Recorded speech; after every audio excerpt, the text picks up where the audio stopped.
Pois bem, fizemos um rápido intervalo.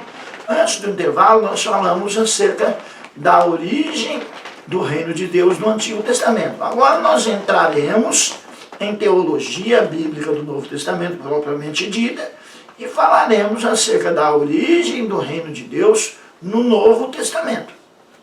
Pois bem, os evangelistas, quem são os evangelistas? São os 4 escritores dos evangelhos: Mateus, Marcos, Lucas e João.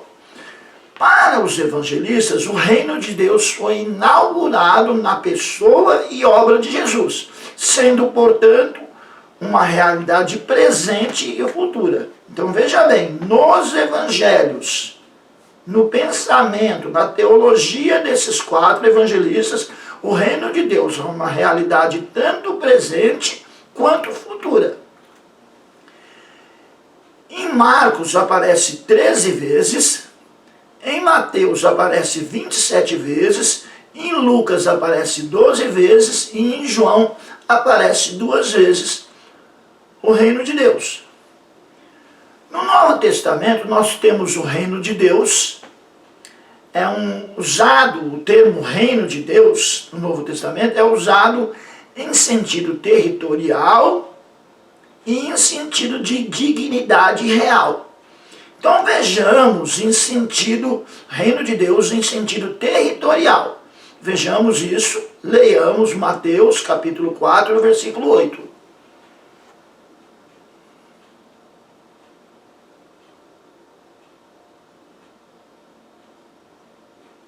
Mateus capítulo 4, versículo 8. Novamente o transportou o diabo a um monte muito alto, e mostrou-lhe todos os reinos do mundo e a glória deles. Vamos melhorar. O reino de Deus no Novo Testamento, o reino, e não o reino de Deus, tá? Deixa eu corrigir isso. O reino no Novo Testamento tem sentido territorial. Então aí em Mateus, capítulo 4, versículo 8, Satanás ele mostra o reino de Deus a Cristo e diz que está sob o domínio dele, mas é um reino de Deus em sentido territorial. Não o reino, não o reino de Deus, mas o reino em sentido territorial. A palavra reino em Mateus capítulo 4, versículo 8, apresenta o reino em sentido territorial. Então, corrigido isso, Mateus capítulo 4, versículo 8, o reino em sentido territorial. Leiamos de novo, para ficar bem claro.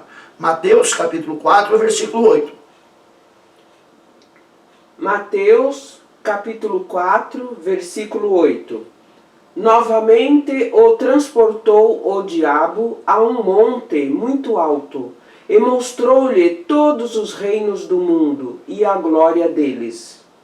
Veja que são os reinos do mundo, não o reino de Deus. Os reinos do mundo, em sentido territorial, e a glória deles. Satanás oferece a Jesus, porque quando o homem perdeu o domínio, Satanás ele passou a ter um certo domínio esse controlado por Deus, mas ele passou a ter um certo domínio sobre os reinos da terra, porque o homem, por causa do pecado, perdeu o domínio que Deus havia dado. E aí, esse reino territorial, esse domínio territorial, Satanás oferece a Cristo na sua tentação. Então nós vemos reino em sentido territorial. Agora vejamos reino em sentido de dignidade real. Leamos Lucas capítulo 19, versículo 12.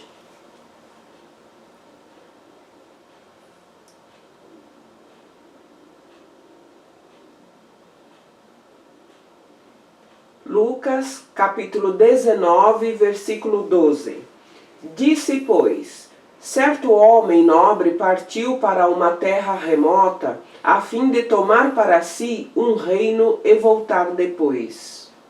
Ou seja, este homem dessa parábola, ele vai para um lugar distante, colocar a sua dignidade, o seu domínio sobre aquele reino. Então nós vemos aí reino no sentido de dignidade real. O termo reino ainda aparece como reino do diabo. Nós estamos falando de reino. Então nós vimos reino em sentido territorial e em sentido de dignidade real. Agora nós vamos ver o reino no sentido de reino do diabo. Lucas capítulo 11, leiamos Lucas capítulo 11, versículo 19, versículo 18. Deixa eu melhorar. Leiamos Lucas capítulo 11, versículo 18. Lucas capítulo 11, versículo 18. E se também Satanás está dividido contra si mesmo, como subsistirá o seu reino? Pois dizeis que eu expulso os demônios por Beelzebu. Pois bem, nós observamos nessa passagem que Jesus diz categoricamente que Satanás tem um reino. Ele diz, olha, o reino de Satanás não pode estar dividido. Então nós não podemos considerar que Satanás não tenha um reino. Ele tem um reino. O reino das trevas é o reino de Satanás. E o que nós temos no Novo Testamento é a oposição entre o reino da luz, que é de Deus e Jesus Cristo, e o reino das trevas, que é de Satanás. Então o termo aí, ele aparece como o reino do diabo, literalmente, categoricamente, citado por Jesus. O termo reino também pode referir-se a reino dos homens. O homem também reina. Nós vemos isso lendo Atos dos Apóstolos, capítulo 1, versículo 6. Reino dos homens. Atos dos Apóstolos, capítulo 1, versículo 6. Aqueles, pois, que se haviam reunido, perguntaram-lhe, dizendo, Senhor, restaurarás tu neste tempo o reino a Israel? Então, olha, reino dos homens, restaurarás tu este tempo, o reino a Israel, aos homens de Israel, à nação de Israel. Então, Mateus 12, 26 e Lucas 11, 18, o reino do diabo. Marcos 11, 10 e Atos dos Apóstolos 1 e 6, o reino dos homens. Agora nós vemos o reino de Jesus Cristo. Vejamos o reino de Jesus Cristo, lendo Mateus capítulo 11, deixa eu melhorar, vejamos o reino de Jesus Cristo em Mateus capítulo 13, versículo 41.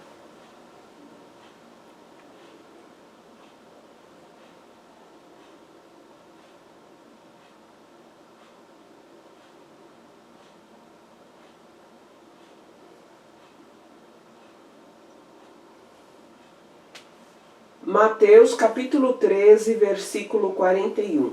Mandará o Filho do Homem os seus anjos, e eles colherão do seu reino tudo o que causa escândalo, e os que cometem iniquidade. Então esse é o reino do Filho do Homem. Filho do Homem é um título de Jesus Cristo, como nós já aprendemos. Então esse é o reino de Jesus. É o reino de Jesus Cristo, no qual no final não haverá nenhuma iniquidade. Os anjos vão separar, como diz aí o versículo.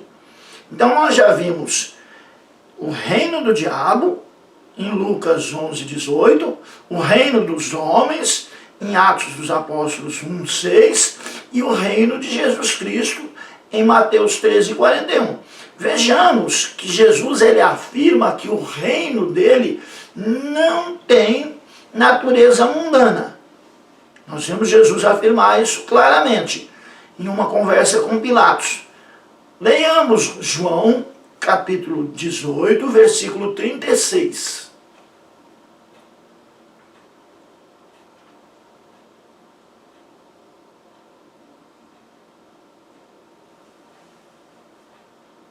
João, capítulo 18, versículo 36. Respondeu Jesus, o meu reino não é deste mundo. Se o meu reino fosse deste mundo, pelejariam os meus servos para que eu não fosse entregue aos judeus, mas agora o meu reino não é daqui. Então vejamos que precisamos perceber que essa teologia de um reino de Deus material, um reino de Deus de domínio político, de domínio financeiro, essa ideia é uma ideia estranha ao Novo Testamento. No Novo Testamento não tem o reino de Deus como um reino de domínio político e financeiro. Tem a natureza do reino de Deus, citada por Jesus aí em 18:36, é uma natureza espiritual, e não política nem financeira. Então, nós precisamos formar a nossa teologia do reino a partir do que o Novo Testamento diz, a partir do que Jesus diz. O reino de Deus e o reino de Cristo, eles assumem íntima identidade. Há uma identidade entre o reino de Deus e o reino de Cristo.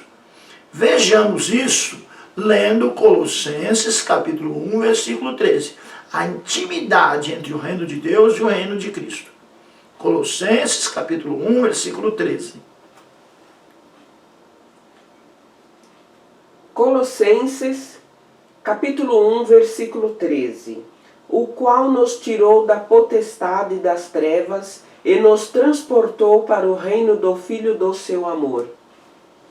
Então vemos aí, Deus nos transportando, o Pai nos transportando para o reino do Filho. Então há uma intimidade, há uma identidade entre o reino do Pai e o reino do Filho. O Pai, ele nos insere no reino do Filho. Vejamos o significado da expressão Basileia tou teol. É uma expressão grega, Basileia tou teol. Ela significa reino de Deus. Vejamos o significado dessa expressão.